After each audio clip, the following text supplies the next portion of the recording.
Blog Talk Radio.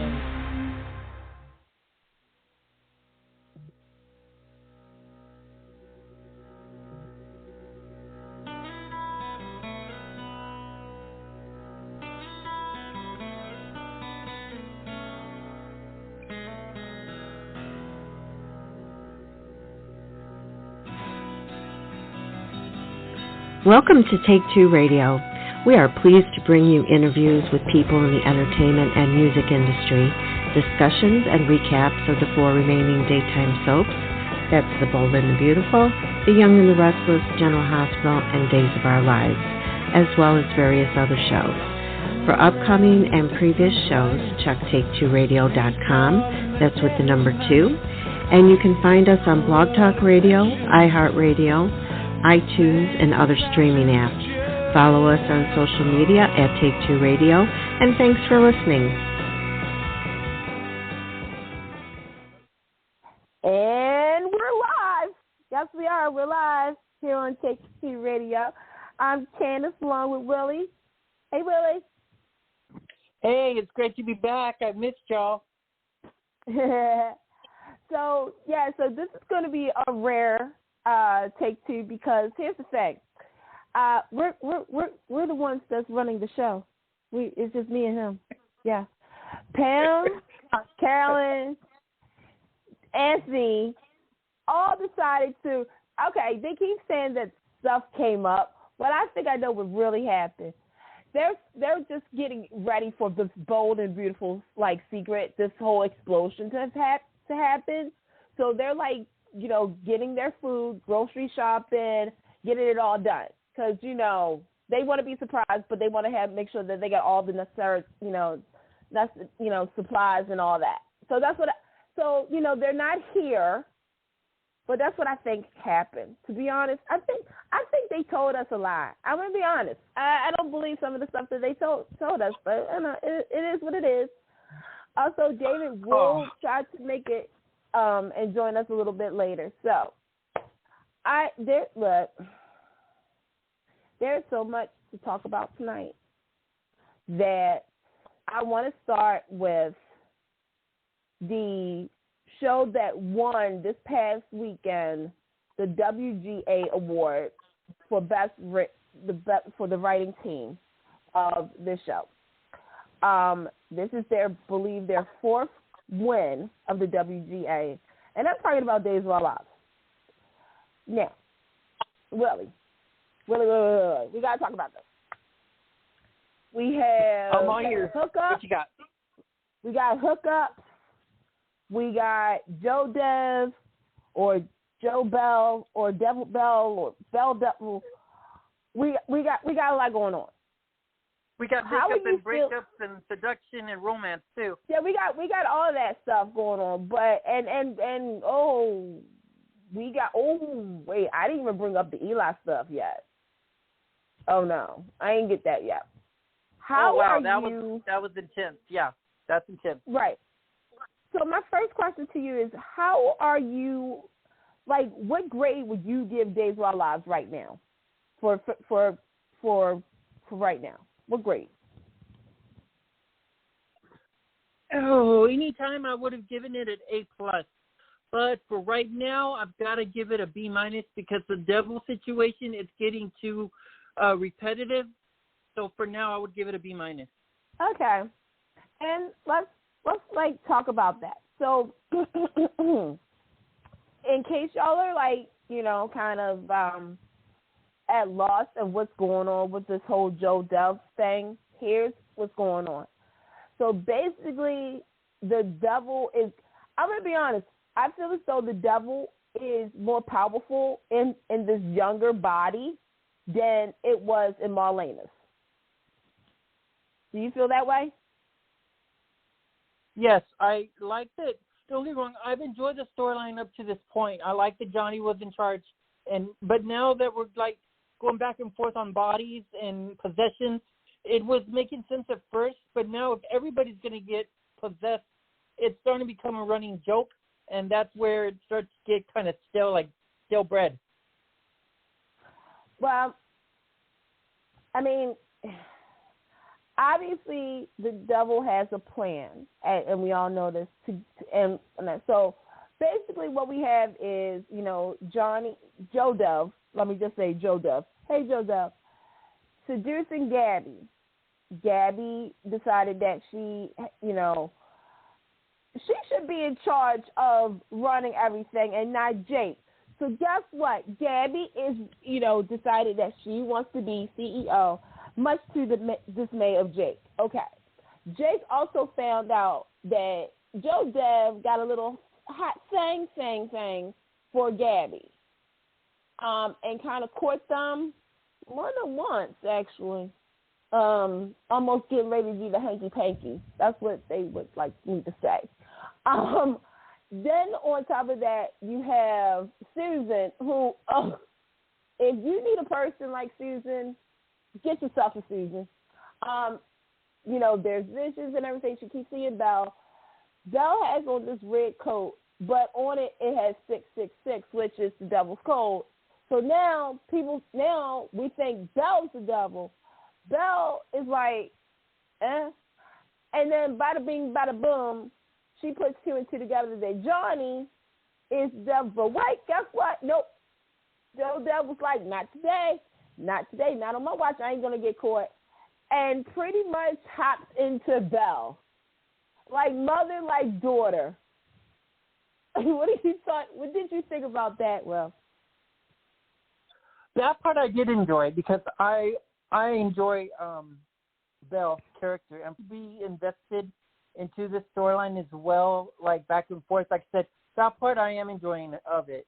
It's just I don't want to see more people because there's a rumor that it's supposed to put like another person in this mix. I just don't want it to get too out of control more than it already has because I've fans like already kind of like steering away from it. But anything that involves Belle and Johnny, I'm enjoying that story. That part does intrigue me. So that right. I give kudos to the writers for. Now, you're probably wondering, what does Johnny's family have to say about this? Well, you got his cousin Sierra and her husband Ben. They went and told Jake because Jake was kind of like, well, let's compare notes because, this is this. And they were all talking about, the devil and everything like that. And so they're putting two and two together that, okay, yeah, it is, something's going on with Johnny. But the thing is that with Belle, I mean, again, she put two and two together. She figured it out. But the best was the exorcism. Let me talk. Where, you didn't have many people because they figured as though it was going to jump to somebody else. So you had Johnny who tied up his aunt, for those who are trying to figure this out, the family tree here. And you had, of course, John, Molly, stuff like that, and Sean. Let me say this. Martha D. Madison gave me the best moment of all of this. When she came to, when the devil was like saying, yeah, it was me. I morphed into EJ, and I had my tongue down your wife's throat, talking about, the whole Abby Chad thing and everything, because Chad was trying to figure out how could EJ, something wasn't adding up. So the fact that, the devil kind of confirmed that, yeah, you saw something that you didn't, it plays mind games with you. I will say this. I know that a lot of people are not feeling the devil storyline right now, but let me address this. The WGA Awards, like I said earlier, was this past weekend. When asked, Ron Carvati had said that the episodes that he submitted was all related to my devil. It was the episode when Doug, played by Bill Hayes, revealed himself to be the devil to Marlena. There was the Thanksgiving Devil's episode, and then there was the Christmas Day exorcism. When the devil was out of Marlena, but guess what? It still was lurking. I will say this, is that still interesting because they're going through the family, because now it's been Marlena, the grandchild, and the daughter, right? If we're doing that right. I need for it to happen to one more person, and then we can call it a day. Do you think it's going to go into Sammy? Do you think it's going to go into Sammy? Oh, no, she's a devil herself. She already a devil herself. Nope. Nope.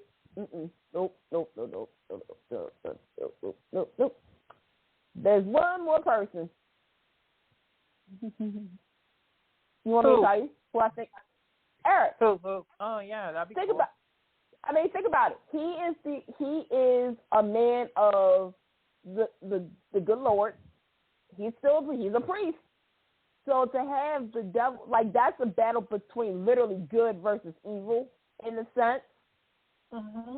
And let's be for real. I would love to see, because we all saw the promo. We saw the that Greg Vaughn is returning. And my thing is that I would love to see Greg Vaughn do this. And then we can call it a day. Okay, yeah. Because, I can go with that. Because they even said in the interview that, for those who are trying to figure this out, that devil still wants that baby, Sierra's baby. And, let's move into that, because, Sierra and Ben they're so happy, they're bundle of joy, that they decide to ask Chanel and Allie for a gender reveal party. So now, I'm going to be honest, I feel as though something got dropped. I don't know. I may be going too fast with this, but I could have sworn they did not. I don't know where they were going at with this story, because at first I thought it was going to be something regarding the devil was going to, like there was going to be a switcheroo or something like that. Yeah, I've been because they didn't want it. I've enjoyed being too with the Sierra for a little bit, but I'm like you, it's starting to drag just a little too much. I did enjoy the cute moment where they're trying to figure out if they want to see what gender the baby is. That was cute, but the dragging part, it's getting there. Yeah, I said this hey guys. with some of my friends. Oh, hey David. We're talking about David Lives with Ben and Sierra real quick. Here's the thing about, I'm just going to say it. I don't want anybody to get offended when I say, I feel as though they're such on an island in a sense. Like, they do know something that's really key to a major storyline with, again, the Johnny thing. Because I said, well, why don't they tell somebody other than Jake? And because here's the thing. Yes, Jake and him, like, they compared the notes. But also, Sierra's brother's a cop. I would have ran so fast, y'all wouldn't even see, like, I would have told Grandma, stuff like that.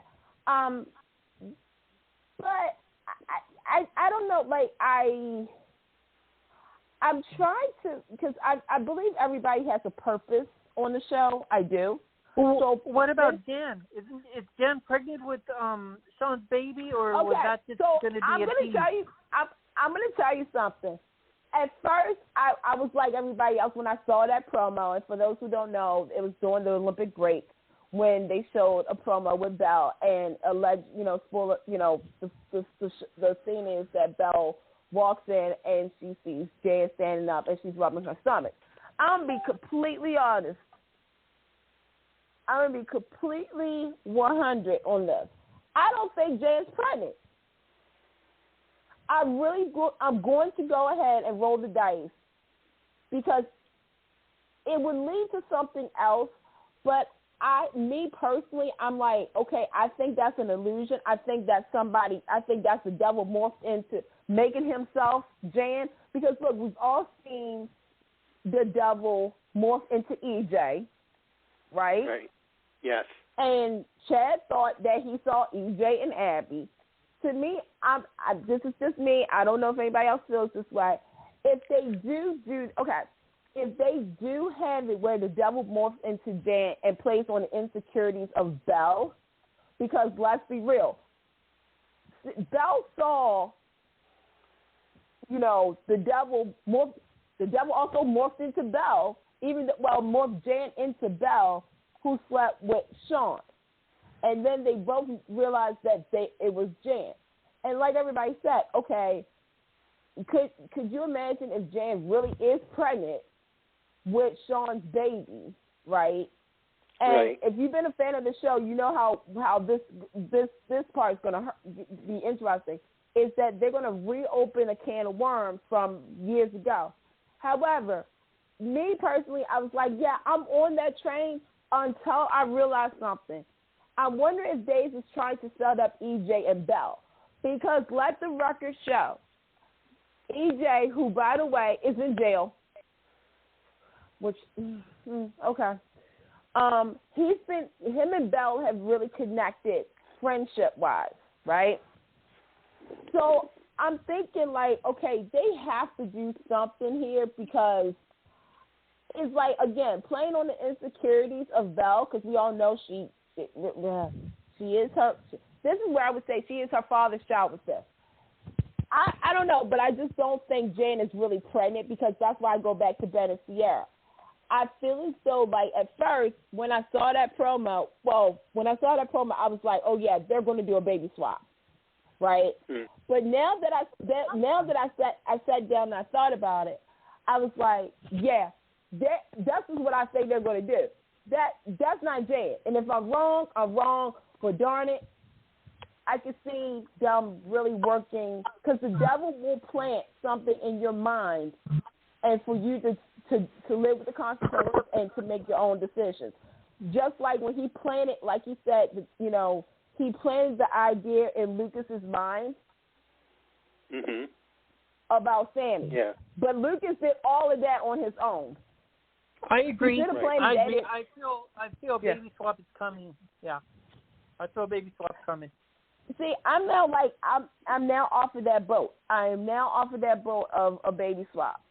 I really do believe that the devil is going to fake being, like, I just have a feeling that somehow, some way, the devil will morph into a pregnant Jan just to get Belle all riled up.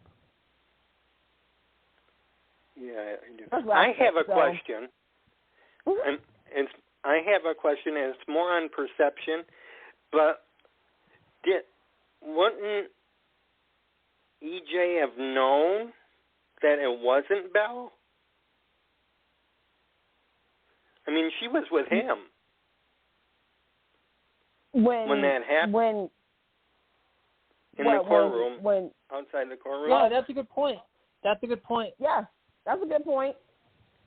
Wasn't she? Because I don't know how she would have. Because remember when, because everything happened when, okay, so you had EJ and Abby while, EJ wasn't, like, in the courtroom. And, yeah, that's why the devil made sure to say it. By the way, it was me that did that to have my tongue down your wife's throat, in your wife's mouth. Because, yeah, at that time, like you would think, especially when EJ was saying, go back to the courtroom scene, when Chad and them said something, and EJ didn't know what the heck they were talking about. Yeah. So, that's why I said the devil. Now that we know, obviously the devil can morph. I mean, we all knew this, but I just don't think, me personally, I don't think that's Jan. That's really going to be Jan. Because the devil wants to really bust up all the couples technically. Because you take a look at Gabby and Jake. Joe Devil is seducing Gabby, and Gabby now made a decision, and it's causing a rift between her and Jake. Which, by the way, thank you, Dave. I'm gonna thank you for millions on behalf of some of the fans of Dave. Thank you, because I'm gonna be real for one quick second. Gabby Hernandez should be in a position of power, because she was doing all the work while Jake was just standing there looking all pretty and stuff. And I'm sorry. Yes. And I'm sorry again for the on behalf of some people. This is the most interesting I've ever been in Gabby and Jake.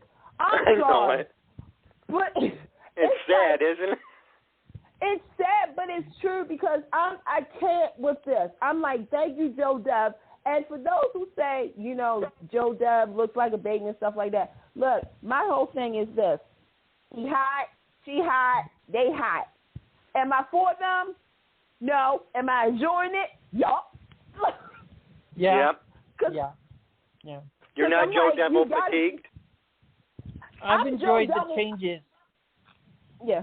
I would say that there's parts of the, but see, okay, I feel bad for when I'm, see, I'm going to get in trouble, but y'all all know how I feel about this. Me personally knew that this story would probably go on a little bit longer because sometimes they do carry a little too long. I mean, all soaps do it, but with the Joe Devil, I think with the Devil storyline, since it was popular and everything, well, I will say this. I know among some Days fans it was not popular, and I totally understand that. But for me, I enjoyed the Devil storyline. I just kept saying, okay, wrap it up. Once it hit Johnny, I was like, okay, let's go for it for just a few. And I know some people saying it shouldn't have been Johnny. It should have been EJ. It should have been somebody older. And you know, if you're going to do Johnny, then yes, it's going to create a storm amongst the, you know, the kids, you know, Allie and right. Which it did because Joe Dev did snitch and say, oh, by the way, to Trip, you know, Allie and Chanel, they got it going on. And, you know, now that led to the conversation with returning Will and Sonny. Hey, y'all, long time no see. And let me just say this. Ron, Jamie, Ryan, Carolyn, Richard, David, the other David, Ryan, Lauren, I appreciated the scene with Allie and Will. Oh, wasn't it nice? I love it. It was nice because the thing is, I kept saying, I need for Will and Allie to have a scene where they're talking about it. And when Will said, you know, she was like, well, does that make me bi? And I saw people say on Twitter, you know, certain things. And it you know, Days is that soap right now, where they are exploring a lot of sexuality. You know, diversity is key. But yes. I saw some negative comments. I saw some positive comments. But at the end of the day, I was just They're glad all to comments. see Allie and Will talk about it, you know. And, you know, she decided to be with Chanel. Now, I'm going to ask this question, and I want a good response, Will and David, okay? Okay, Do you feel as though Allie moved on from Trip to Chanel really fast? Yes. I think she has to. I would say she needs to take a little more time for herself. I think it's too quick. I mean, Chanel could get her because I think there's still some underlying feelings for Trip, and I don't think she can. I don't think she can be over him. I mean, she can move forward, but I don't think the feelings are gone. Mhm. Well. So yeah. Okay. Yeah, I agree with David too. Well, I felt that they were a little rushed on that, but you can tell that Allie's still being young. She really isn't sure what she wants. Like, you can tell she's still pulled to Trip, but she also does want Chanel. So in a way that makes sense for her being so young. She's kind of still going through the motions of what she wants exactly. Okay. So I feel as though with this story, with this part, I'm all for Allie and Chanel. I'm all for Johnny and Chanel. That's the beauty of this storyline is, right? But yes. I do feel as though, with all being said, and we got to remember Salem time right now is probably 2 days or 2 weeks after, or a week after Trip and them, all found out about all this, right? Right. So yeah. I agree. I feel as though there should have been a time period where Allie just really thought about things instead of jumping into a relationship like that. Because the thing is that, okay, regardless of what anybody says and everything, you, at the end of the day, have to live with what you decided to do. Yeah, that's point blank, period. The point is, yep, no ifs. Chanel, to me, she would have waited. She would have, yes. Trip, because I feel as though Trip, and let the record show, this is the second time Trip has been picked let down last, in a sense, because we have Sierra, right? She picked Ben over Trip. And then you have, it goes back to Sierra, and now with Allie. And this is another question I'm going to pose, is what do you see Trip doing next?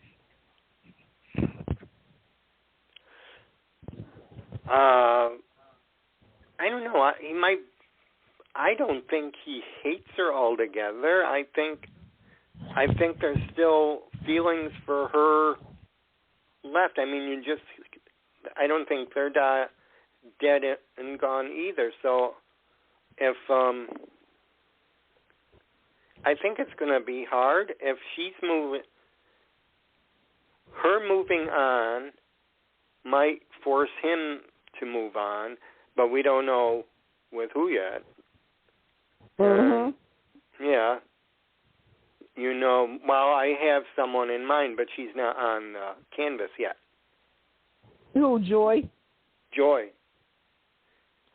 They're about, but I don't know if she's ever coming. Right. So. This is a tough one, because I feel as though I don't really know. To be honest, I'm kind of confused as to what they can do with Trip after this. Hopefully they do bring somebody on, or heck, I wouldn't mind if here we go. If the devil put something in his head a little bit, because let's not forget who his mama is.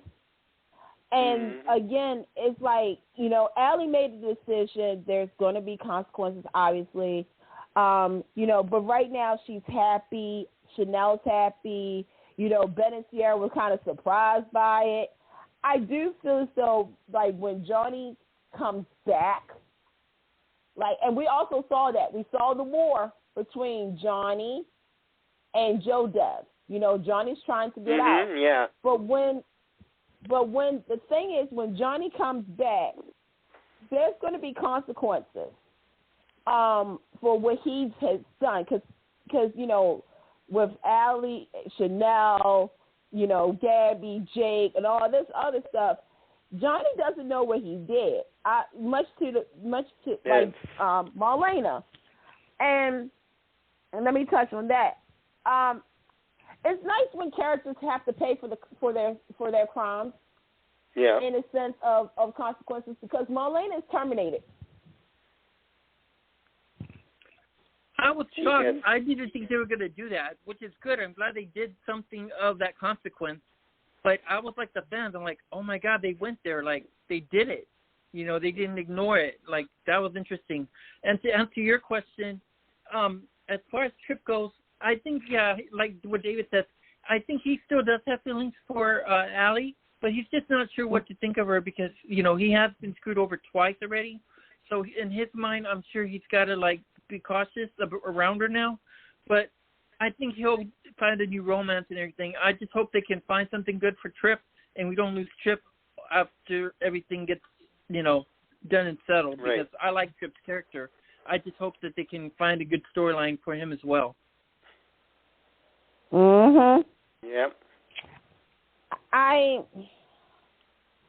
With the Marlena say, look, I said this is like when she got the devil taken out of her, it was the redemption tour for everybody. Like, she went to, Paulina. If I was Paulina, I wouldn't have forgave her.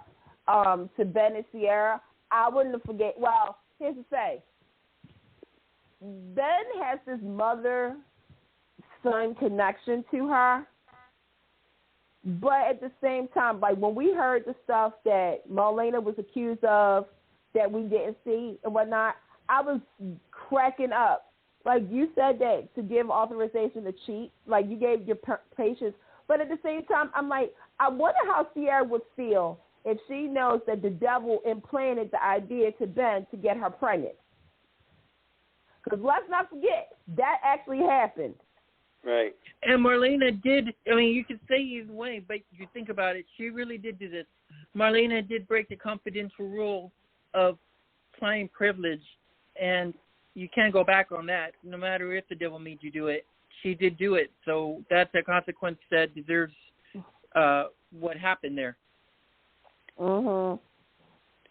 Yeah, and then, of course, yeah. So you have that. Kayla, is gone. So, yeah, there's some consequences that's being paid. Now, speaking of consequences, and let's bring this up. Craig, Nancy, Leo. Okay. So, Brady and Chloe all found out that, Leo is Craig's new boyfriend. And I'm glad the show remembered to let Brady say, oh, no, all the stuff that he did to Sonny and everything, And, I think everybody is trying to figure out, is Leo using Craig? It's using him, point blank, period. Yeah. Where are you guys standing at with this storyline now that we've got further into it, that, Leo has been introduced into this storyline, that he's basically, and I'm sorry, I'm going to say it, Leo is the new Nancy when it comes to Craig. Yeah. Yeah. Pretty Go ahead, much. David. I'll let you answer first. Yeah, he's scheming. He wants Craig to go after Kayla. His job, and get that. I am surprised, but I am not, because I remember that's how Craig used to be. I don't know if he should. He's going to be tempted by Leo a lot, and just how Nancy was back then. I just don't know. I thought we were going to get another type of Craig, but I don't know. Leo is what you call the match. Mm-hmm. And all that. And he's lighting a fire, and it's gonna be awful. I mean, if Kayla refuses, then I don't know if it's gonna be a quick thing if Kayla refuses, and they automatically give it to Craig, or they're gonna do it slowly, get Craig in there first, because he said he wanted to start at the bottom of the barrel and work his way up. Which probably, I don't know. Why would he want to tarnish his rep now? Because back in New York, his coming out ruined that. Why would he want to tarnish it again? So I think he might be torn, but who knows? He could go either way, because one, he wants to keep clean, probably. But, Craig's got his own little devil on his side, and the more people come after and try and warn him, the more he's going to flock to Leo. Mhm. So I think he's sort of like stuck in neutral and waiting to be put into first. Well, I'm enjoying the storyline, and what I find so interesting, think about it, is Leo is opening those doors for Craig to fit right into the temptation of it. Because like David said, he did have that problem back in the past, and he knows that he's like, if I do this, I can't go back. Like I'm trying to stop this temptation here. But Leo does have an agenda. We all know this already, because we know he definitely will push Craig to be the CO at the hospital. And I could see, remember, Leo gets off on power. So I see somehow that Leo's going to find a way to get a job at this hospital and be in charge some way or another to control other people and drive them mad. He's going to drive that hospital insane. But I'm all for it because we need a little bit of drama. We need some excitement.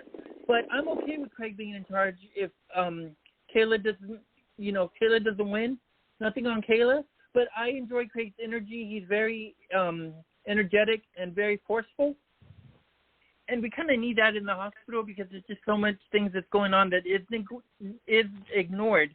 So for that case, to answer David's and yours question, I can see Craig taking in charge like as soon as possible, because I'm sure they need to start rolling these stories faster than ever as we get closer and closer to summer.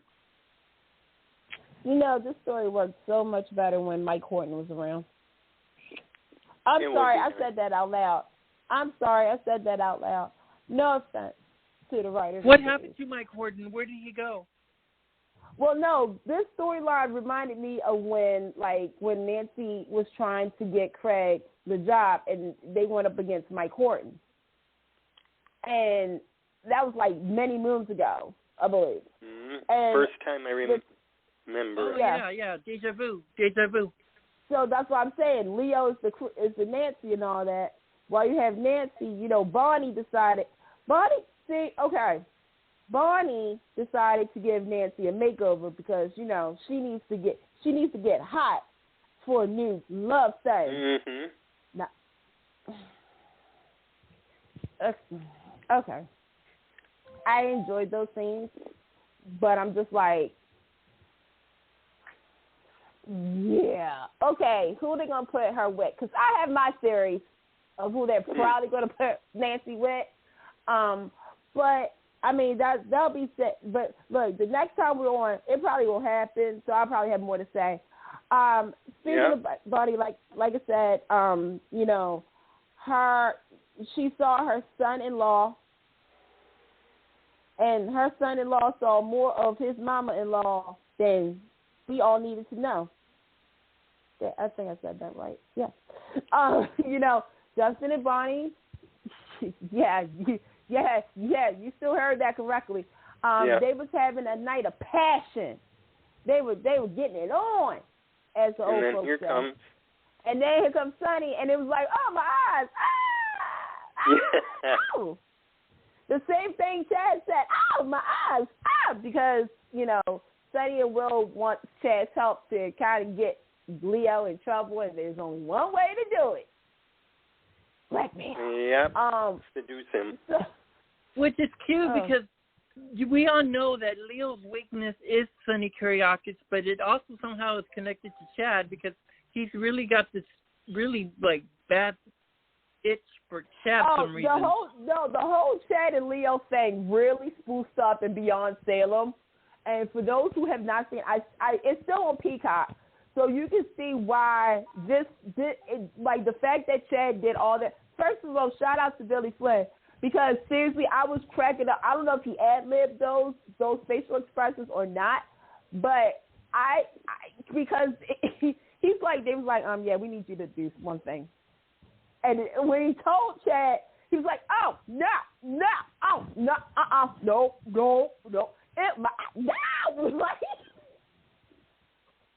and I was busting out laughing. And I'm going to be honest, I love this.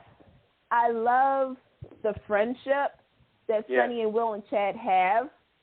And knowing that, again, like I said, Beyonce will really put their friendship on the map because they are sort of the Three Musketeers in a sense. So that's interesting. It is. We have, I think Chandler came back for just about a week to do scenes, but Zach's on contract. Am I right? I believe so, yeah. I know I saw that too, yeah. And would NBC allow Billy Flynn to go in drag? You know what? I'm going to be honest. That was the question that we asked on social media. Because on Beyonce, I think we all know Billy Flynn, Chad was drag. And I'm going to just say this. He rocked that look. I was in awe with that one. So shout out to the makeup team over there. Oh, yeah. I do wonder if Days will do it. I mean, I don't see no problem with them doing it, but I want to see where it goes. And, I'm going to be real. I feel as though there might be a limit to what we see, obviously, because it's broadcast versus streaming. So I do want to see if we're going to see my Belinda, if we're going to see my girl back on Days, because I need for that to happen, because I was not expecting to see her in the Christmas special. So Days fans regular Days fans who was unable to see those needs to get a taste of what we saw on Peacock. Yeah, we do. All up and down. Speaking of, real quick, because I know we got to move on. How are we feeling about Renee Sarah? Well, let's go with you, I'm Bill. trying. Go ahead, Will. Go ahead, Will. That one I get so confused over. I'm not understanding a lot of that storyline, so I'm very confused. What about you, David? How do you feel? Well, like I said in the former things, I was there because Felice Sampler, Renee was 81 to 83, and I started watching Days in 1980, so I remember when she came on. And Candice, I know you said that you went back and you were able to see some of her work online. Yep. And I think she's around. hitting it. I think Lindsay's hitting it. So, all right, here's what I'm going to say right now. Lindsay Godfrey better get an Emmy nod next year. Point blank, period. This girl worked this year. I'm sorry. She was everybody and everything. What I love about this story is it went where we thought it was going to go because, again, we all remember the syringe she took. She did get loaded with that. And like we said, the surprise is that she kept saying, I'm coming back to him. So obviously we were all like, okay, she must be talking about Rex and not Xander. The fact that Days of Our Lives went all the way 40-plus years back into the history books and actually did a solid, because Days has a lot of couples and a lot of history, okay? So Tony and Anna is that couple that now is getting their moment in the spotlight. I will say this. I know a lot of fans. Well, let me just say this. If you know the storyline, then this is very interesting for you. But for the rest of us who literally had to go on YouTube and stuff like that, we're kind of confused as to what this is all about. Like, why is this even relevant? Like, for me, like I said, I'm enjoying it because if they're going to do what I think they're going to do, because, the past doesn't always stay in the past. Sometimes it comes back to haunt us. Yes, and it does. The fact that Maggie, because Xander, who, him and Gwen are engaged, y'all. Yay. Can you hear the happiness? Can you guys hear it? I can hear that happiness. Wait a minute, let me do it again.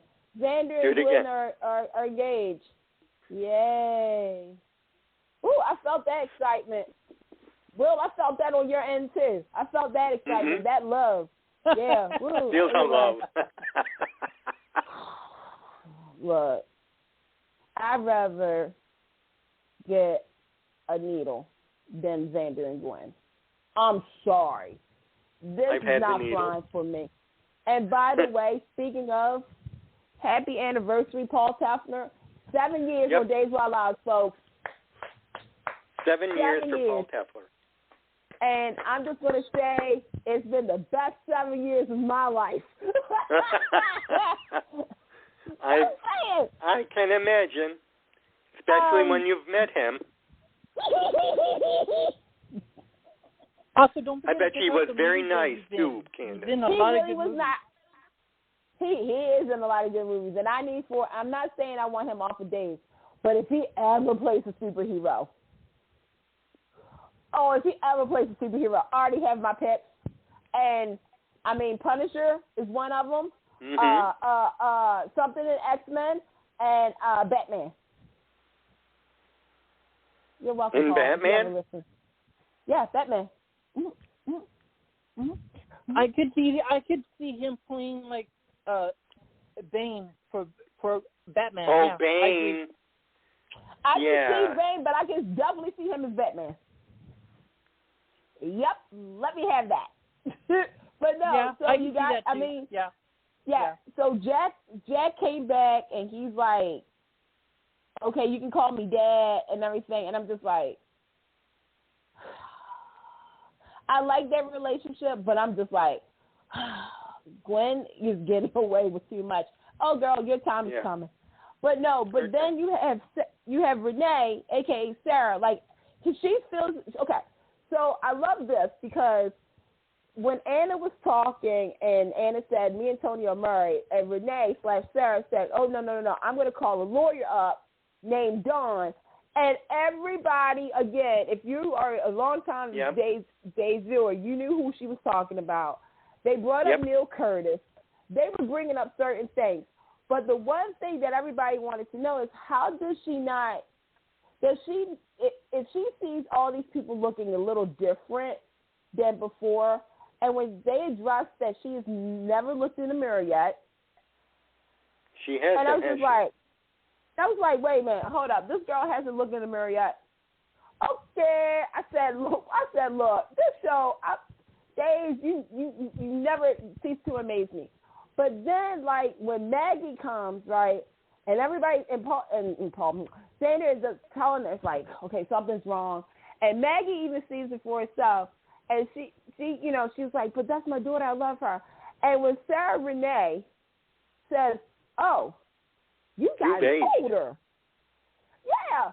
And that made Maggie sign the papers. I was like, really? That would make me sign the papers. But at the same time, I'm like, okay, you see Tony, right? Tony's aged. Tony's aged. Anna's aged. Kayla, I mean, here's the thing. When she saw Kayla, she said Kayla was a nurse. That's how she knew her. Right. Then they brought up Sarah.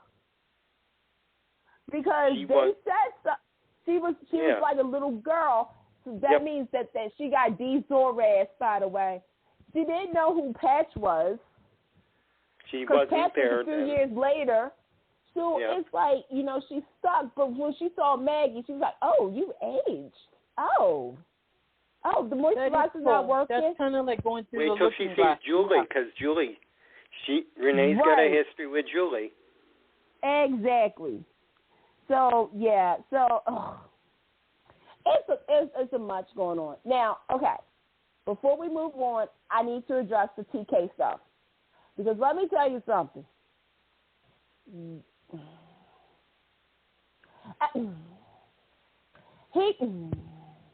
He scared me.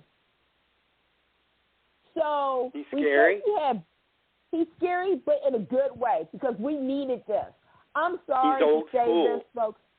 he's old school, but he's like that villain that is desperately needed on Days of Our Lives.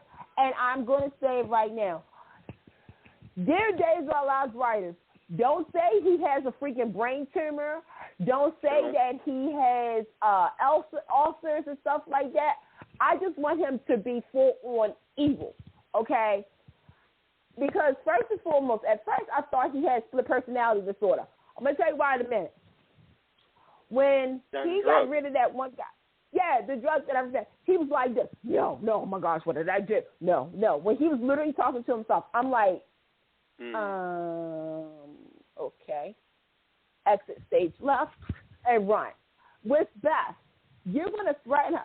Then you're going to, Beth, okay, see, this is what I did. When I saw these things, if you watch a horror movie, you know what I did. What I did. I'm watching the scene unfold, right? I'm like hearing the music. I'm like, okay, first of all, TK looks like you just, like he will mess with you, right? Okay. Right. And then when he said for her to come back to the hotel room and everything, I was like, don't do it, girl. Don't do it, girl. Don't do it. You might not come out. And when Beth agreed to go to the hotel room, I was like, oh, my God, she's going to die. She's going to die. I said, this actress was a really good day player, but now she's going to die. But then she kind of sold her soul a little bit so she can play in the movie. And I was like, yeah, you still, like, to me, I still think she's going to die. Like, I don't know. She's not going to be able to hold the truth in. No, she's not. And then on top of that, okay, Eli. Eli's like, I know what you did and everything. And then they had, when they were fighting, I was like, no, Eli, no. And then, the gun, the shot and everything. And I was like, oh, my God. I said, is Lamone leaving the show? And, of course, we know Lamone does All-American on the CW, which got renewed and everything. And we had to remember that this Days of Our Lives tape so far in advance. So this was like 6 to 8 months ago when they were just filming the scene, the previous season of All-American and whatnot. So that's why, all this probably went down. But I was like, oh, my God, I was such in the moment. And when Lonnie, she was beside herself and everything like that. And, of course, Abe comes in and she's confronted. And then you got TK saying, I'm TK, I'm her father. If you don't sit down somewhere. I know it. I'm like, first and foremost, this is not the time or the place for you to be announcing that you are this woman's biological father when her father is right there and Paulina is just standing there. And, okay, Days fans, I heard this. I saw y'all. I'm going to repeat it. I was so intrigued by the fact that Valerie, who was in D.C., hopped on a flight and came straight to her son's aid, right? Yes. Okay. To the Days fans, as quick as she could. To the Days fans, I know what y'all was all saying at that moment. There's another mother that could be like somehow on the phone or something because their daughter is having a baby. And that's where the hope stuff came from. I get it. I really do. And I don't understand why they can't make a mention in a sense of the last time we heard that Hope's plane was like what? It was broken or something like that. And that's all we've heard from. And yeah, look, we know Christian Alfonso isn't coming back. We know this. But they could like allude to some things like, oh, Sierra just got off the phone with mom, to let us know that she's not an afterthought. But when Valerie, but then the shocking scene, and I must commend Lamone, when he went to shock. Oh my God! I was like, oh my God! That was raw. Now, there's only been two people, there's been two people who've done, like Greg Vaughn did it on General Hospital, and Brighton James on Young and Restless. Each time these actors do it. Josh on Guiding Light. Oh, Josh did too, yeah. On General Hospital. Yeah. Oh, yeah, he did. The thing is that I'm like, oh, my God, what's going on here? So, obviously, we know that they're going to set it up where either he, obviously he's in coma and stuff like that. So, it's going to be interesting to see how everybody reacts to TK and how TK acts because you can't keep your true self hidden for much longer. So, you know. Well, it's like a question you asked about who do we think Nancy might in the next coming weeks. I wouldn't be surprised if they accidentally do hook her up with the TK or TR as he's called. Maybe he might try to use her, or maybe he'll trick her so that he can try to redeem himself, even though we know that he can't be redeemed. To me, okay, I really need for Dave to stick to this protocol of not everybody has to be redeemed to get a happy ending. Okay? Right. That's why I brought up tumors and stuff like that. Because to me, here's the thing. We got to look at the picture of this man. First and foremost, he did beat up Paulina, okay? So he's a baddie with money. And Beth. Okay? And Beth. And the thing is that, okay, in the world we live in, guess what, y'all? This thing, you got to this pay happens. for that. But this is a reality, that there's people out here who have all the fancy jewels, money, cars and stuff, and are complete sip holes, okay? And that's what, and there's no tumors to say that's why they behave this way. Dave needs to not do this, because if you're going to say that he has a tumor, then you completely misunderstood the assignment. Me personally, I think William Christian is doing a great job playing this role. I mean, he was on Dave's many moons ago as an ISA agent, but we all know him as Derek Fry on All My Children. He played a good guy, but now he's a bad guy. And I need for them to stick to it because, again, like I said, if you have it be where obviously everybody grows closer to him, because while Eli is in a coma, quote unquote, right, and nobody knows what really happened, and if Beth had literally sold herself to this movie and stuff, obviously like people like Alani and Paulina and stuff are going to start saying, oh, he's changed and whatnot, and that's fine. You could change based off of certain things. However, you can't hide who you really are at times. No. And so that's why I said, like, I don't want them to say, oh, he has a tumor, he has 6 months to live, and all that stuff. Because if they do, I'm just going to be like, you know what, we're done. Like, that's how I feel about it. So yeah, we'll I don't want that either. Don't water it down. Right. Yeah, because you already had, like, okay, let's just go there, okay?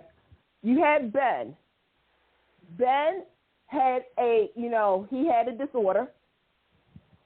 Okay? Claire. Jealousy is a mental illness, folks. I just want everybody to know that.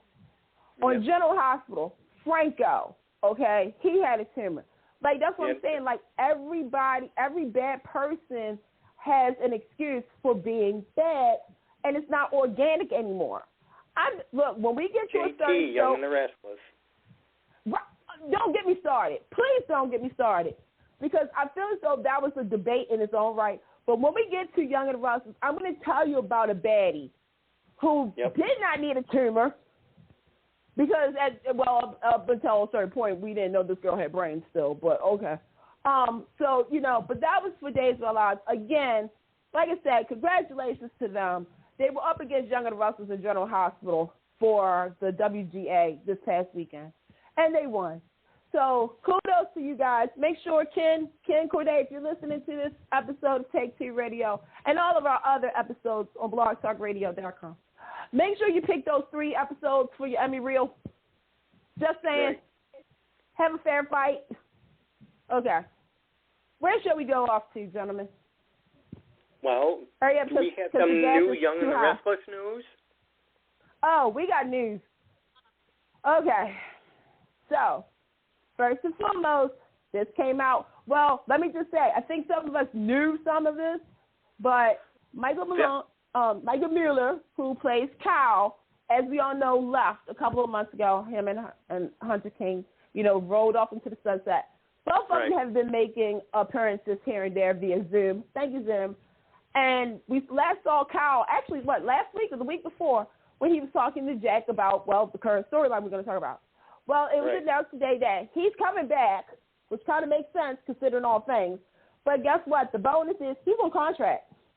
So welcome back, Kyle Abbott, because guess what? You need it. We need him back. Yes, So, he's my favorite Kyle. Back. I'm very happy. So and now we know why. Right. And I need to know. So that means we're finally going to we're going to have Kyle and Noah on the same. Okay. Just putting it out there in the universe, folks. Caw-caw. Just saying. And were you surprised With by Michael? who it was that was texting? Okay, so let me just go on the record here. Anybody who's listened to me, Anthony, Will, David, Pam, Carolyn, all you guys that follow us, you guys know how most like me personally, how I felt about Young and the Rustlers in the last 3 years. I felt as though Young and the Rustlers should have done a lot of things. They are called the number one soap for a reason, but they were acting like the number 9 soap. The recent weeks, I feel as though the spirit of William J. Bell has been hidden in the tablets, computers, pens, paper, whatnot, because I'm starting to see the Young and the Rustlers that I know and love. Yes. Okay? Now, with this whole Jack chemo thing, right? Like I said, I was surprised that we're even talking about chemo. It's been a minute. Just like the Davis fans with the Sarah Renee thing, some of the Young and the Rustlers fans was like this. Oh, we know about the storyline. And other people was like Kyle. I said Kyle was the viewers, the new viewers. We haven't heard that name in forever. Like, what the heck is going on here? I don't get it. I don't understand. When it came down to the mystery, when they brought out that promo, I don't know about you guys, but I did a whole detective thing. I'm pausing. I'm like, okay, let me see the hands.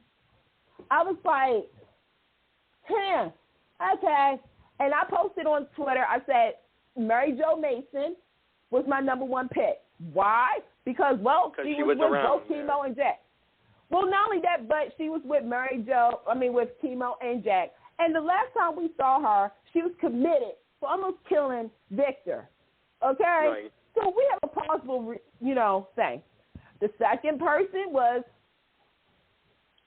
Patty Cake Williams. Look, Dave ain't using Stacey Hajduk like that. She could do just like with Wally Kirkendall. Yeah. Go back and forth. Then I said Kelly. Kelly. Yep. Stitches Kelly? Yep. Who Katie played? Yep. And Cynthia? Uh-huh. Yep. Ooh, that was a good one. Then I said, knowing Young and the Rustlers, I said random person, number 2. And then I said, for some strange reason, why do I think Tara is involved in this?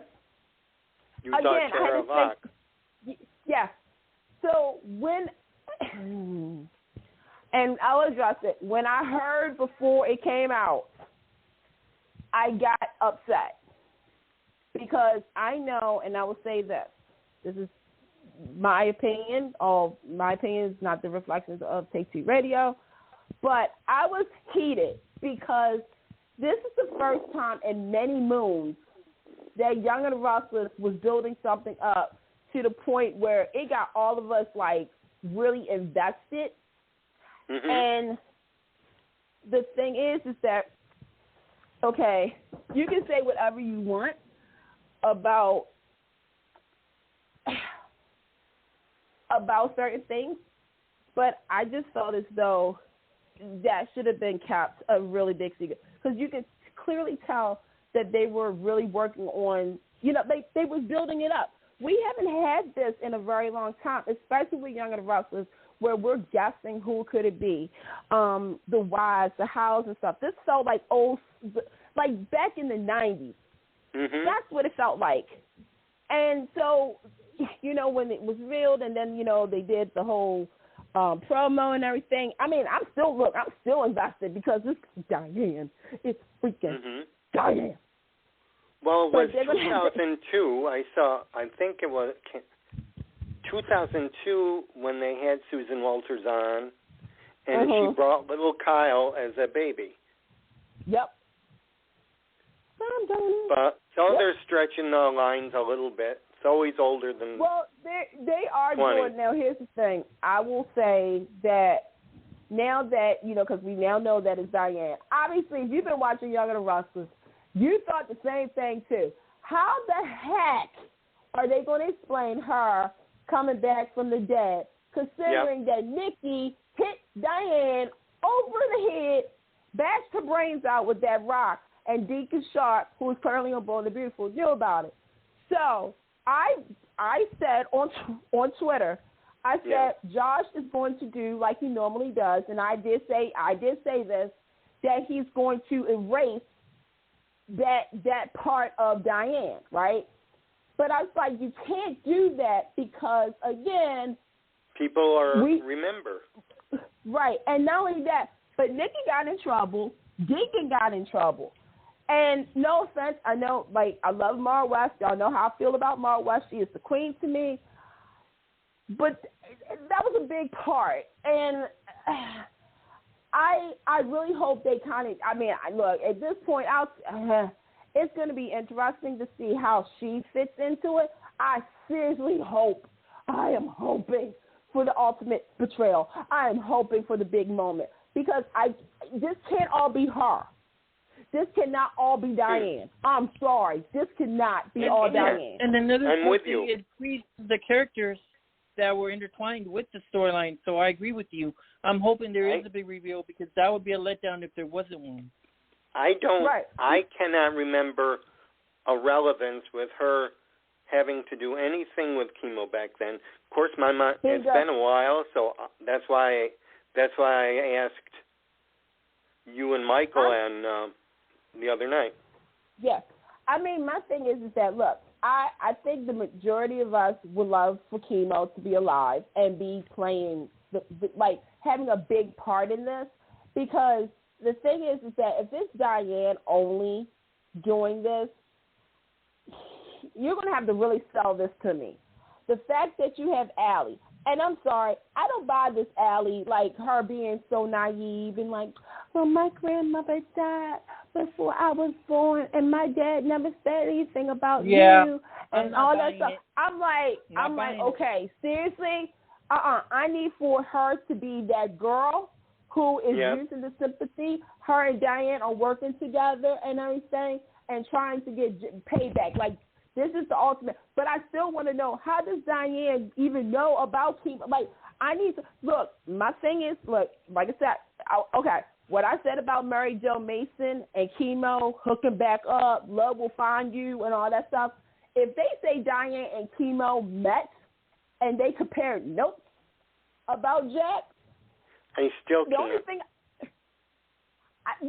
here's the thing. Or Diane and Mary Jo could have also gotten together to team up together if we're not getting chemo back. I would love that, but at this point, I would love for it to be for the, okay, half of me would love it if we find out, by the way, Young and Restless, if you use any of this, I want my money. Half of me wants, the quote-unquote missing years of Diane, right, to have it where she met chemo, right? Didn't know who chemo was kin to, right? Until, I don't know, Diane found out and decided to, marry chemo and everything like that. And that way something happened and, chemo left her in charge or something. Or, I don't know. Do I think that she's Allie's mom? Obviously, no. No, not right now. Which is perfect for me because I don't need that in my life. I just need it for, a con to con somebody who's conning somebody else. I need Diane to have conned chemo into a marriage so that way if anything should happen, she would be, the party, the response, the person. She'd have percentage of the company. Company, right. Well, not only that. Well, here's the thing. Keep in mind, Chemo written off Jack, point blank, period. So it's up to Jack if he actually kept something for Chemo or not. See, this is where it's about to get interesting because I want to know. Half of me really, truly believes that Diane did this for, one, she's obsessed, two, revenge and whatnot. And the fact that Chemo, and I would love it, seriously, if Chemo did tell Diane about Jack and then something did happen to him and everything and left her into a power attorney, and that Allie, who's also Chemo's, obviously Chemo's daughter, but with somebody else, is also like those two are conning Jack for Chemo. Like hashtag justice for Chemo. Yes. Yeah. Yes, like Gripster, because Diane was the Gripster. Right. She was. And with Allie, she's playing this whole, like when she saw that Phyllis and Jack was bankers and stuff, and she got this whole story, I'm like, yo, I watch too much Catfish, I watch too much Lifetime, I watch Law and Order. I know better. Because like Jack, like, because when she's like, well, how did you know about this? The same way you did. So when Jack even said, like, well, I would love for us to, like, work together and stuff like that. And I got to agree with Phyllis. It doesn't seem like, because Jack had already said, I'm worried about how she said about, because Allie made a mention about her mother and didn't have a connection with her. And I'm like, interesting. Mm-hmm. I was like, yeah, I love Phyllis's Nancy Drew mode because she can solve a mystery like nobody, so I love that. Now, I will say this. With this Phyllis involvement, I'm like the rest of you guys. I love me some Michelle Stafford. I do. But to me, I don't think they can do, let me just say They missed the beat. Because they could have added more Tracy and, what's his name, Billy. Well, here's the thing. They could have added more into Billy. that. Even Ashley. I said, well, here's the thing. To me, it would have been Billy. Because Billy, yes, Tracy knows how it feels to lose a child, right? But so does Billy. And Billy needs an out. Billy needs an out right now because, no offense, we love doing podcasts. Trust us, we do. But Billy doing a podcast, that's what we're doing with him right now. Like, we really do not have anything to do with Billy. I've seen all the memes on media. It's funny. I saw one and I was cracking up, and I think Jason Thompson retweeted it. But my thing is that, okay, you really don't have anything for him to do at this point. And so with this whole, Kyle coming back, we don't know if Summer's coming back. But I am excited because we're going to have Diane Phyllis. Yep. That is all you need to know, I've got a question for both of you. Got a quick question. Yeah. If you could, who would you cast as Summer in your eyes if we can't have Hunter King? If we can't have Joey Hunter King. Joey King. Oh, her sister? That's good. They do look... They are twins in a way. This is one of those things where it's like I know there's plenty of young talent out there. Yeah, I would have gone with Kristen Alderson. Star, the one that plays Star on One Life to Live. Yep. I would actually have picked my girl Stephanie Gachette, who played Tammy and Madison. Yep. Tammy on Guy Light, Madison, All My Children. I would have picked her. I will say this.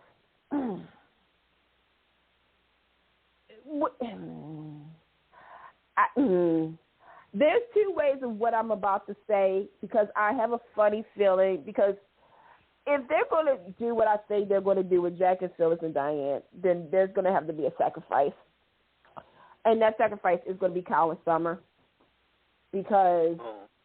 You mean their marriage? I think, yeah. Oh. Right. Well, that makes so much sense because remember, Phyllis and Diane hate each other, so neither one of them is going to want their child married to the other's enemy. Okay. I mean, you're going to let's think about that. Kyle has never met his mama. Okay, so we're going to have some. So I feel as though there's going to be a lot to play on. Young and Restless, listen to Candice. Candice knows what she's talking about right now. You need to play these beats. First and foremost, do not make this story about Diane obsessing so much over Jack that she is actually being so wibbly wobbly pathetic. Because I'm serious when I tell you this. If you make her wibbly wobbly pathetic, then you lost already. I don't need for her to be like, he loved me, and I want him to love me. No. That's not the Diane we know. No, that's not the Diane. I don't want a redemption story either, because this is Diane. I don't want no redemption. Character. I want her to be cutthroat. I want her to be like, you know what, all the stuff that you did, Jack, and then you did this to Chemo and my legacy and our legacy. Yeah, make it about yourself at the same time, boo. Ain't nothing wrong with that. But don't make it where herself. Right, but don't make it sympathetic enough to the point where I'm just like, okay, I lost all bets on this. The next thing, doing all this, when Jack finds out that Diane's alive, yes, they're going to need to address the how, the what, the when, where was she at? Because the last time I saw her, she was wearing a nice dress in the water, and I saw her brains leaking out. I'm just saying, that's the last time I saw her. So you're going to need to address... Do you think they'll connect Diane to the past when she was supposedly with Nick years ago? Do you think they'll just skip that? They have to do all of that. They have to because, and let's not forget the Adams consequence. Like, there are certain things that they're going to need to address in order for some things to work out. But like I said, the beats are the how, the what, the who brought her back to life. We need to address that. Then it has to be what her purpose is. Her focus, we know, is, Allie, quote unquote, but it's also Jack, right? But how does I think it's a bargain. I think she's she's going to be bargaining. I'll make things go easy for you and Allie if you make it easy for me and Kyle. Mhm. But I also Candice, wasn't she friends with Adam? Or I don't think she dated Adam, right? I think they were just friends. Oh yes. Yes. No, they had a thing. They had a little thingy thing. Okay, no, that's what I'm saying. I wouldn't put it towards Adam, but again, it's Adam. What if Adam's the one that helped keep her hidden? You never know. I'm gonna tell you right now. With Young and Restless right now, let me address this. This is an interesting story turn in the sense that, one, nobody guessed that Diane was coming back, point blank, period. She is not a character unlike Adam. Adam has come back to life so many freaking times I lost count, right? The fact that Diane is that character that first can go toe-to-toe with Phyllis, that's going to be interesting when Phyllis finds out. Oh, my gosh, I'm ready for the slaps. Ow! The fact that it's going to be awful. Nikki, and see, we're about to get into the Nikki thing right now because, again, Nikki was the one who did it. Killed her with the rock. And if you smell what the rock is cooking, I have to address somebody that's in Los Angeles right now named Deacon Sharp. Because Deacon knew about this. So unless you what I like about it involves mostly a lot of the cast that's already on the canvas, so that's going to make it even more exciting. Because when Diane died, because I remember the promo, they had so many people. They had Jack, Phyllis, Nikki, Victor, Adam. Who else was there? There was a couple other people. Ashley, yeah. So it's going to be interesting because I think that's the chunk that the fans are going to be kind of like watching is the explanation of how you get from the water to walking in looking fabulous.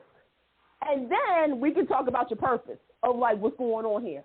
But I'm excited. I mean, I am excited. I hope Young and the Restless don't F this up. This is one of the times where I'm like, look. How would you predict they revived Diane in your own take? How would you do it? In my own take? Okay. Yeah. Whew. I mean, that literally somebody saw her and she wasn't all dead, and they nursed her back to health and they stitched her up. That would be my only go-to. But this is what I honestly think. Okay, I think for some reason they're going to recon her death. They're going to do something because Young and the Restless. I'm sorry, I have to call you out too, just like I can call General Hospital out. You've had this habit of trying to erase what we, the fans, already saw. And it's not fair because I know what I saw. I know that Catherine Chancellor did not want anybody else but Devon. Like, after every merry-go-round, Devon was the one with the money. I know for a fact that Adam Newman did not want to be a Newman because he wanted to be his own person. I know that, all this other stuff that happened. So to me, that's going to be the biggest thing. They have that bad habit of rewriting history. Right, yeah. or a certain writer who's currently there not acknowledging what other writers did. And that's the problem. Like I said, this is the most.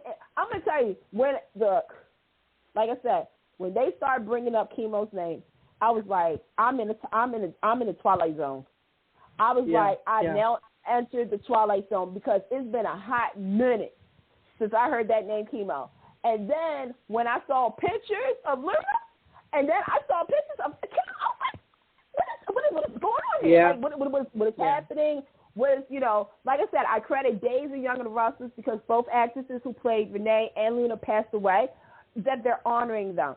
But then I was like, this is one of those things you never thought you heard talk about again. Yes, I did. It just was like, poof, we ain't going to remember this. But they're going fully in. The fact that we have the granddaughter, we have a new Abbott. Oh my God. We have a new Abbott. We got Abbott and Newman. Oh my. But the thing is that exciting. It's getting exciting, but like I said, with Allie, I don't need her to be this little flower of innocence. I need for her to be that girl. We've had enough of those. We've had enough of those. I need for her, I'm going to be honest, when they recast or they bring back Summer, oh my God, this is going to be good. I need for Allie to be toe-to-toe with Summer. Yeah, that would be fun. Mm-hmm. David, what would you have done for Diane as far as reviving her character? What would you have done? Oh, reviving Diane? I don't know. Maybe we did see blood. Mm-hmm. Oh, I don't know.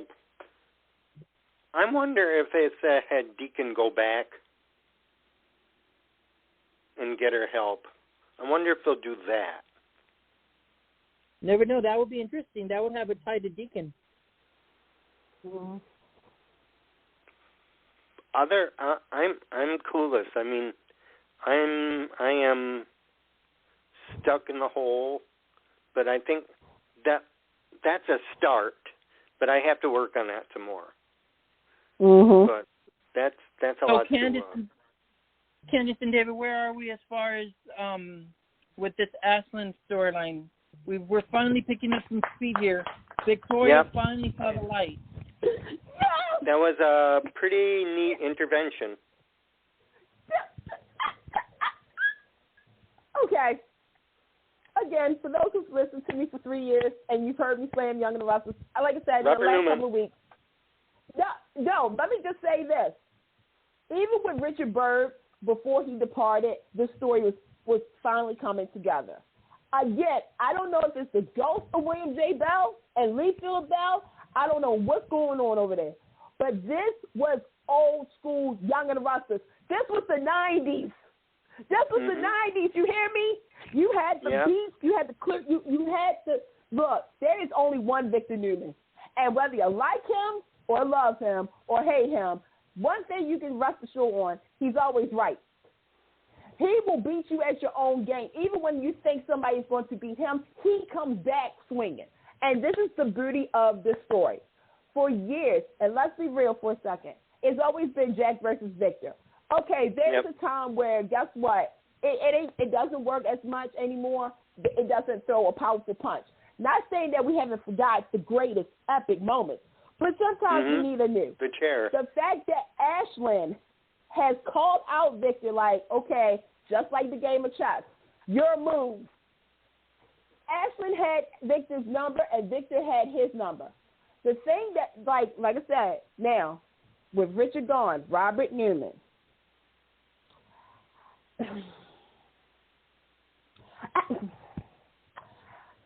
When I'm watching Robert Newman, I don't see Joshua Lewis. I'm going to be completely honest. No, I don't either. Like fan. I don't see it, okay? I know some people I don't either. Think, I don't either. And that's great. That's great. And that's a good thing. That's a good thing. That's a good thing. The fact that he is literally like, and it's so good and brilliant. You're seeing him really like he's messing with Victoria's mind, her vulnerability, and that is Victoria's Achilles heel. She wears her heart on her sleeve. Yep. The fact that he's also trying to play Nikki, right? Saying, well, have you ever seen your daughter so happy and in love before? If I was Nikki, I was like, yes, I have actually. And every time she's been in love and happy, somebody hurts her. I would have been that one. The fact that Adam called him out, and Nick, and then of course you have Victor, but the MVP is Nate. Yeah, let's give it to Nate. I'm like, and this is why, folks, I kept saying Sean Dominic is that person. Because when Nate was like, hold up, because it started to make some sense. Okay, you ran the scan, but Ashley did come back with the results. Okay. But then, there were some other things, and I love the fact that Nate had some receipts that he was coming back with his like, okay, toe-to-toe. And he's like, I'm going to tell the news about it. And Ashley's like, okay, but did I make you do A, B, C, and D? I was like, see, and this is why Ashley is the way he is. Because Ashley never bribed Nate for any of this medical stuff. Nope. No. When he asked him to be his best man at the wedding, he didn't bribe you. No. He did nothing on his. The only thing he did probably was lie about his cancer, which is a big thing. But other than that, his hands are clean, Nate. You have nothing to go on. You, on the other hand, he put you in a position because, like he told Elena, by the way, Britt, happy 3rd anniversary on Young and Restless. I can't believe it's been 3 years already since that girl been on Young and Restless. But hashtag she needs to do more. But she even said it herself, you do realize your medical career is in jeopardy. And Nate is like, yeah, I know, but I have to be honest and I have to tell the truth. Okay, so with Victoria, I always said I don't need Victoria to fall flat on her face. I really do not, because I think that this woman has been through it so many times that she's smarter than that. But it crushed my heart. It did. I ain't going to lie, y'all. It crushed my heart when she realized that she got played. Because after all the stuff she has been through, to think that somebody, because Ashley told her the right thing. You made me a better person. He played her. He played her like a fiddle. He played each tune correctly. And you could tell there was times that Victoria doubted it. But I'm like, my baby, I was like, my baby girl. Like, that's how I felt. So when all that came out, like I said, Robert Newman, Eric Braden, Melody, Amelia, Mark, Josh, Sean, Christian LeBlanc, I'm giving you props too. This is what I'm talking about. This was old school Young and the Restless. You had, like, especially with the invention, when all of them was standing in front of that picture of Victoria, it was like, look, we Newmans, we may fight, we may bicker, but when somebody messes with one of our own, and yeah, Adam, you tried it too, because when he was like saying how Victoria let Ashlyn in, okay, but like Victor said, you let Chelsea in, and I got to give Adam some points because he said, yeah, but Chelsea didn't do what all Ashlyn did, but yet at the same time, like Victor said, but you was in love with somebody who got you into trouble, and you still fought for that woman. So Victoria's doing the same thing. And I'm like this. Yes, this is what I'm talking about, folks. This is the family dynamic that we crave for. I'm going to say right now. I love that. I felt like the kangaroo storyline that they had with Adam in that cabin. I felt those vibes all over again. So congratulations, Wayne. That was awesome. Right. And like I said, am I looking for, like, redemption with Ashlyn? Heck to me, no. What I'm seeing is, I'm going to be honest, I'm calling it right now. I see a murder mystery happening. I see it because everybody has a reason to go after Ashlyn. Victor, obviously. Adam, because Ashlyn did provoke Adam a little bit. Nick is Nick. Huh? Right, Nicholas. Victoria. Victoria is by far the person that I would bet my money on, but look, that's who else I ain't counting out. Where Michael at? He in Peru. He got kidnapped because of Ashley. So if Michael comes back and he goes back to 90s Michael Baldwin, you know the Michael Baldwin I'm talking about. Yep, that one. I wouldn't be mad. He'd be clawing his way into the tunnel with that spoon and that fork. Amen. And then busted Ashley. That's what I'm saying, like Young and Restless right now. Obviously we're coming towards the end of it, maybe, I don't know. But now we're about to get into the Abbott stuff. You notice how the balance shifted a little bit? We got the Newmans, then we're about to get Ed with Diane, and then here's the thing. This whole Willy situation with the merge, I hope Devon actually takes over all companies. That's all I got. That's all you got? That's all I got. Yeah. Anybody so else we can go on. To say about this? Yeah. Let's see. What do you want to do? I'm going to go to General Hospital. Okay. There's some stuff we need to talk about. Okay, I'm just going to say these two people's names, and I'm going to let you and Will go at it, David. Okay. All right. Because for Soap Jesus' purpose, I'm going to keep quiet for a minute. Drew and Carly, go. I like Cameron and Laura together, but I'd like him if he wasn't Drew. I agree. I don't want to see a twin look-alike type storyline that they've done in the past repeated again, like a lot of other fans are saying. I was hoping that they were going to do that possible Drew with, what's the name that just returned? Jordan. That's what I want. Something like that. Yeah, something fresh. I was hoping different. for Drew and Jordan. Yeah, I don't want to see Drew with Carly. I mean, don't get me wrong, nothing on Cameron, but I just don't want to go there. Not again.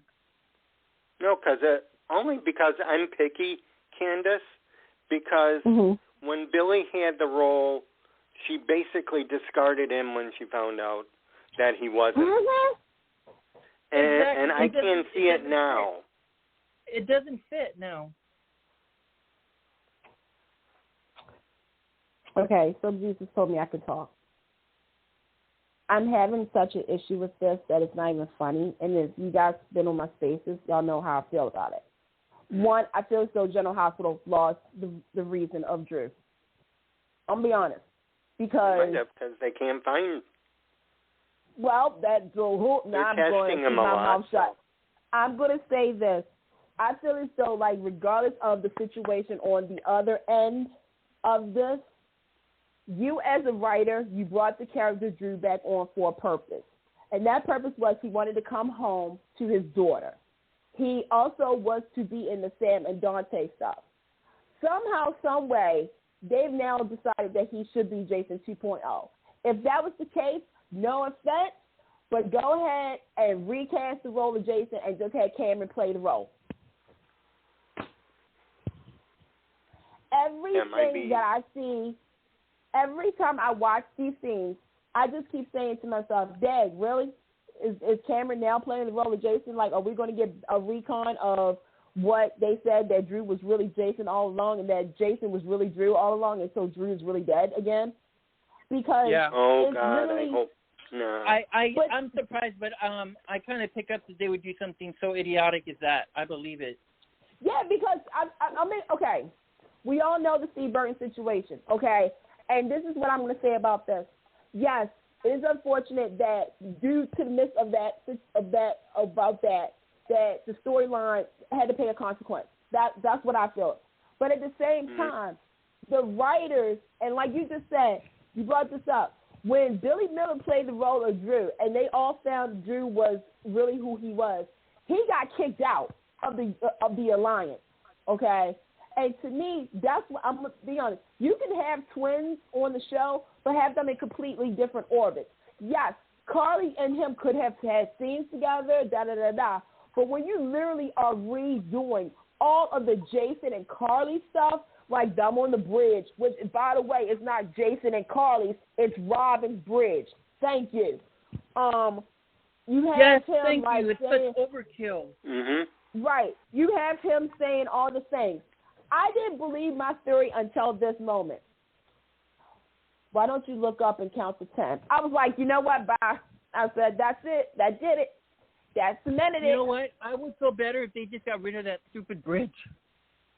I thought they should have burned it. Robin should have did it, so I would have done it.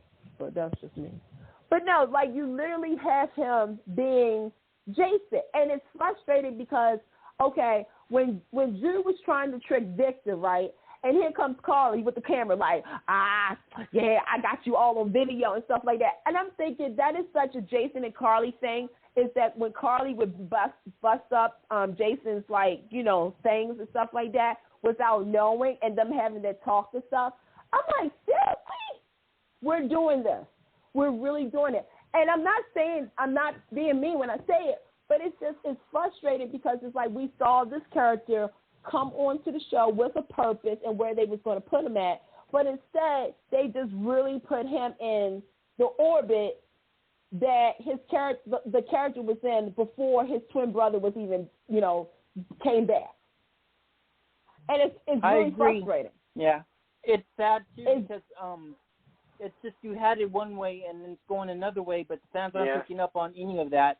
I'm like you, Candice and David. They should have just casted him as Jason if that's what they were going to do, because that's basically what Drew's acting is Jason 2.0.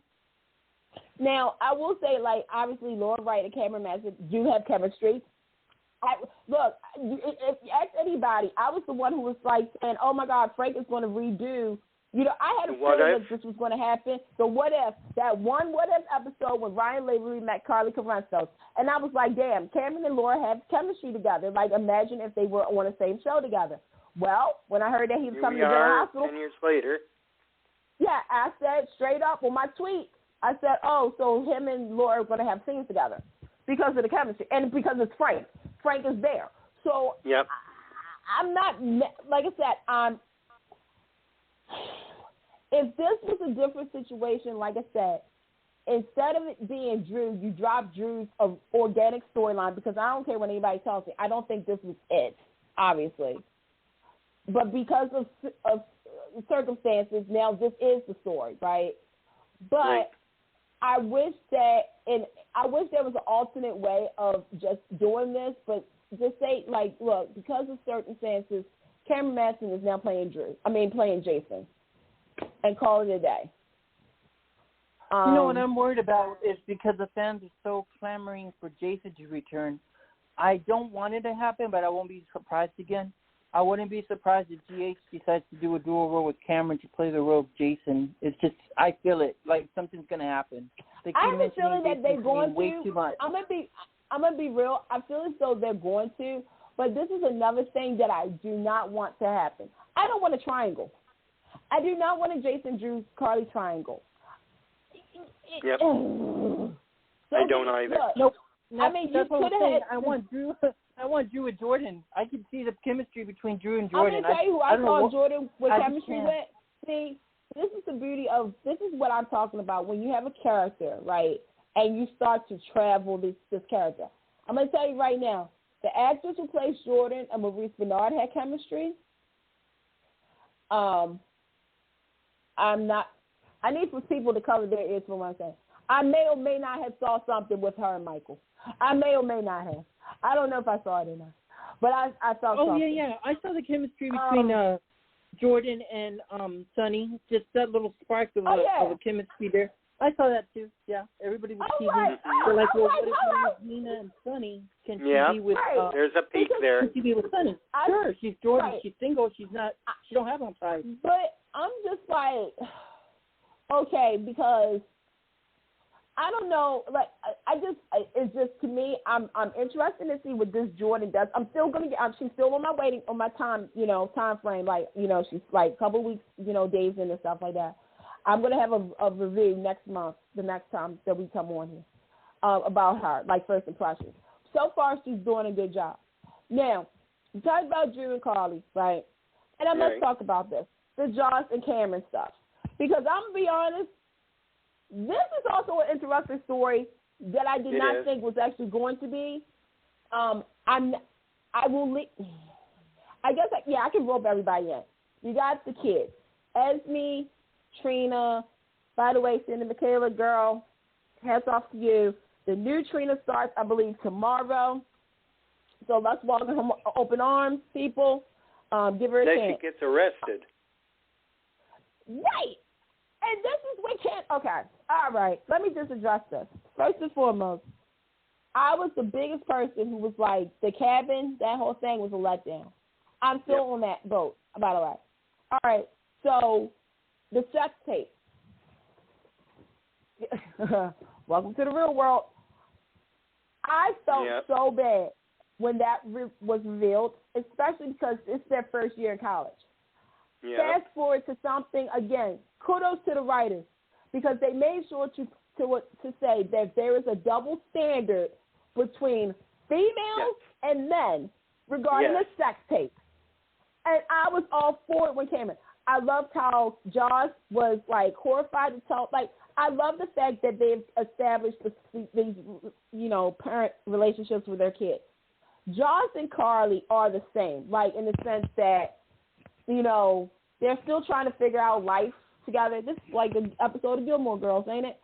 But, she's confident. Oh, like when Dawson got mad at that kid that plays, Sonny's, was it Maurice Bernard's son? Came back. But I love that part when she got into it with him. I love that part too. That was Carly 2.0 right there. That was. But here's the thing: like the scene that got me was Cameron and Elizabeth, because I think this is one of those times where it's like, okay, shout out to the single moms out there who is raising boys, right? And to the single fathers who are raising daughters, because it's not easy when you have to deal with something like this and you wish that there was, the mom or a dad. Because when Cameron has said, I can't talk to you about it face to face because it's embarrassing, and Elizabeth was like, well, I'm the only one here. And he was like, this is kind of a guy thing. And she's like, okay, if you can't talk to me face to face, I'll sit here. And she sat in a chair, and Cameron and her looked away from each other. I was like, that is bona fide. That is the truth, though. Because I know so many single moms who do that. That was on point. Because I cannot talk to you about sex. I can't do it. You're my mom. You're my provider.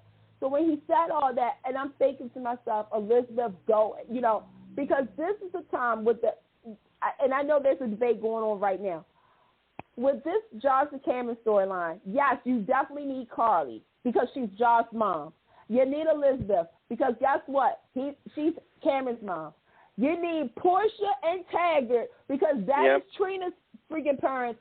Esme, you're on your own, girl. But the thing is that I want to see all the parents involved in this. Yes, I do too. Like I said, the scene with Maurice Bernard's son, right? that scene, and I say this was the scene that really painted the picture. This girl is paranoid. When she was there waiting and everything, she thought people were talking about her, and they really wasn't.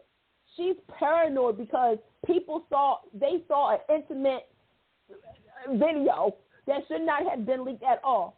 And the thing is that, yeah, boys and girls are going to look and talk to you differently now. And I was glad that, when he said, even though, look, Maurice, you did a very good job with Joshua, okay? I'll give you that. Mm-hmm. But his character, I wanted to punch him because when he was like this, he's like, yeah, I can't help but think about you being naked. Mm-hmm.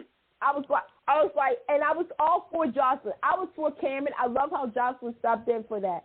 But then you got freaking Trina, right? The fact that Esme is trying to set her up and everything, and I'm like, this is such. I was like, really, like, if y'all honestly think Trina did, this goes back to something I said. If y'all truly think that Trina would have done that, then y'all wasn't really friends in the beginning. With Spencer, okay, you wising up to Esme because of her boo-hoo, woo-choo-hoo excuses and stuff. Mm-hmm. But when she said, break up with Trina, like, stop hanging out with Trina, first and foremost, y'all are not married. And the fact that Spencer kind of wants to dump you anyway, but because he feels some kind of allegiance to you, And then on top of that, okay, I'm just going to say it, that phone call. Hi, I like to, I know something about that sex tape. I was like, you are so petty. I was like, you're so petty, but I understand this is the purpose of the character.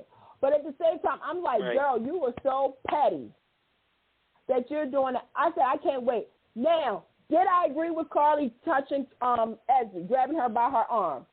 Yes or no? Yeah, it was a little... It was a little much, but I understood again. Carly is that mother. She's that mother. However, when I saw it and I see what they're setting up, all I kept saying is, Carly, this is not Nell. Mhm. Well, I'm getting Nell vibes from when I see Carly and Esme. Yep. I don't know what to say. We know Esme does have a connection to Ryan. Yeah. That brings up my next question for both you and David. Do you think there could be a twist coming, and do you think that maybe Esme is really Kevin's daughter and not Ryan's? Ooh, I don't. Well, Kevin has a daughter. Am I right? Kevin has a daughter, or did. Well, if we're going to go there, well, here's the thing. So we have Libby, right, from Port Charles, right? But according to some people on General Hospital, because this was actually said, Port Charles, the vampires and stuff, never existed. So, Well, I'm just thinking, don't you think it would make a little sense, as twisty as this would be, that Kevin is actually the daddy, but not Ryan, but Ryan's manipulating her? Don't you think that would be a Ryan move that would happen? I personally would love it if this was not a biological father. If they do say that Ryan is her biological father, because they made sure to say that she was adopted. And this is what I'm going to say. General Hospital, I'm catching on to something. Just because you didn't get it right the first time, you try it again the second time. If they go ahead and say that Ryan is that girl's biological father, that will mean that Felicia has to be the mother. And I know that was a big debate online. And let me explain why I said that. Because it does not make sense to bring on somebody else and say that this is the mother, when clearly we all know the history of Ryan and Felicia. Felicia did have amnesia, and not for nothing, it's a soap opera, folks. People can recon stuff all the time, and it makes some sense. Now, with that being said, that's been what I've been saying. However, after I saw that scene when she said, Daddy, you like it when I call you Daddy, I was like, hold on, wait a minute, ho, woo! I said, oh, whoa, okay, General Hospital, you threw me for that one. I said online, that Esme and Ryan gives me Alice Perkins and Mitch Lawrence vibes. And if you were not watching One Life to Live and you're saying, who the heck are those people, Candice? Basically, it was a cult leader situation. And let's be real, they've been talking about the cult a little bit more because we found out Harmony is not Willow's biological mom. Shocking. I'm shocked. I can't believe it myself. Oh, my goodness. It's like, You think we're being played? I think we're being played on the fact that people think that Nina and Willow are related. Yeah, I think there's more to it. I think there's a whole lot more. They're playing that heavy, but I'm thinking if they're pulling our legs, and maybe there's more a connection between Willow and Esme. I'm just gonna say, to me, I'm enjoying certain parts of this because like I said, Willow, Chase, Brooklyn, Sasha, Brando. I want to make sure I got it. All of these newer characters, they really, some of them did hit with the fans, right? Yep. But others it's taking their time to like Jello. It needs to get settled. It needs to get, tough and everything. And they're trying to make these characters interesting. The fact that, again, 3 years ago, they played this beat with Nina and who is her biological child. Is it Willow? Was it Sasha? Or was it Nell? And the thing was, because of the banner between Nina and Willow, that was the obvious choice, but they went with Nell. That was going to be the obvious choice. Right. So now I feel as though they're playing these beats now, but they made sure to say Esme was adopted. They made sure to say that Harmony knows the Phyllis, the doctor, other nurse, because everybody apparently was at the same hospital at the same time. So everybody knows something. I don't think Esme the pieces are coming together. The pieces are coming together. So I'm just like waiting because here's the thing. Poor Willow passed out, y'all. Oh my gosh. I thought she was gone. I thought this was a serial killer situation. But clearly it's not. I don't know what's wrong with her. But I don't think she's pregnant. No. To be honest. I don't think so. I think this is going to tie into who her mama and daddy is. Blood transfusion. It's coming. Yeah, it might come. I could pick up a crisis coming. Yeah. Real quick. Ready for B&B? We got 10 minutes. So here's the thing. Bold and Beautiful was supposed to come on today to honor Captain Carolyn. But because news is always on 24/7, but clearly somebody didn't tell some people. That episode that they heavily promoted all week is going to be on tomorrow. I saw it. Yes. I saw it on Paramount Plus. It's on Paramount Plus? Oh, my God. It's really good. Yep. Huh. Breaking news, folks. You can catch it on Paramount Plus, I guess. But it's going to be on tomorrow. Now, the secret is still not being revealed. And for those who are hitting me up, I know nothing. I know nothing. I was like, seriously. You're still not telling us. I don't know anything. I really don't. Like, we can eliminate a time jump. Like I said, something towards like Ridge, Steffi, and Thomas with Sheila's involvement. But then I was thinking about like fraternities. I'm thinking Brooke is going to pass out. Maybe she goes in a coma or something. I don't know. But what I can tell you is to stay tuned and watch. But yeah, we pretty much got the same things going on. Steffi and Thomas. Well, Steffi's now like overheard Thomas because Thomas and Sheila like tell Duck we are taking this secret to the Duck. Brooke told Ridge, like, I want us to still have a chance. And Ridge is like, no. And Taylor's like, open arms, come on home. Open arms, come on home. That was basically it with both. But again, I don't know nothing. I just want to point that out. I don't either. I don't even have a hunch. Well, okay, here's the thing. If you're playing alone, there's no time jump. We can rule that out.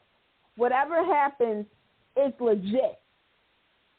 I don't know. Whatever happens, it's legitimate. Yeah, I don't know Right. either, but It's I wouldn't be legit. surprised if we had some type of a coma situation coming because, as we all know, the teasers are right there. Sheila's Well, they've been about to mentioning come it. undone Okay, again, so I'm going to say anything could this. happen. If you really are listening to the dialogue, you've heard the word dream come up a lot lately. Like, it feels like a dream. It feels like it's too good to be true. It feels like a dream. Like I said, there's fraternities. I know for one fan base in particular, Hot Bill and Steffi fans, I'm calling you out, they want the twist to be that Kelly is really Bill's and somebody like Steffi has known. I said, can you imagine if Finn knew about Hayes? Because let's be clear with something, Vincent kind of knew about that too. Like I said, Finn may be more like his mama than he ever thought. Speaking of, we do want to say, real quick, because we're winding down, make sure you catch past episodes of Take Two Radio on Blog Talk Radio. Make sure you follow us on Insta, on Twitter, and on Facebook. Make sure you guys also watch all 4 soaps. Right. And if you have time, check out the audio series Forever and a Day, out now on Anchor. Thank you. I got to do a promo. Anthony would be so proud of me right now. Like I said, everybody is. Thanks. I want to thank everybody too for letting me be here with you guys, and just to tell you my good news too is that my second LGBTQIA paranormal romance, Belly of the Beast, Crest Heights Book 2, it's out on Amazon, so check it out and get your copy. Cool. And by the time we come back, actually, it will be the night of the Indie Series Awards. Uh-oh. So there may be somebody on this phone a little excited. Just saying. Cool. Are you going? I'm going to be honest, I'm not, because California rose with their COVID numbers. And I don't know if anybody noticed, but gas prices have gone up. And I'm going to stay. There's going to be some other people from the cast that I'm going to hang out with. We're going to be very safe. And we're going to be on Zoom, so, to watch the awards. And if we do win, I'm going to let everybody know right now. I'm going to be on all of social media. So, but to everybody else for the Indie Series Awards, the nominated, Anacostia, The Bay, Here to There, which is a great show. Check them out on YouTube. And to everybody else, it's just an honor to be nominated. And just think about it. There's a lot of shows that's not being on network. You guys need to check it out. Digital is the new age of entertainment. Yeah. So, Candice, is the Bay still going on, or was that canceled? Yes, the Bay is coming back. The Bay is coming back. Okay, where is that going to be shown for the fans? Is that Amazon? They're still working it out. It may be on the official website. Okay. Yeah. So. All right, everybody. I had so much fun. Yes. And you guys out there, please be safe. Welcome to spring, but be safe out there, okay? We want you guys to come back in 2 weeks. In 2 weeks, you guys. Pam, Carolyn, and Anthony, y'all lied. I know y'all at the store trying to get ready for the Bold and Beautiful secret to come out. We all know. We all know. You guys take it easy. Love you guys. Okay. Bye. Yep. Good night.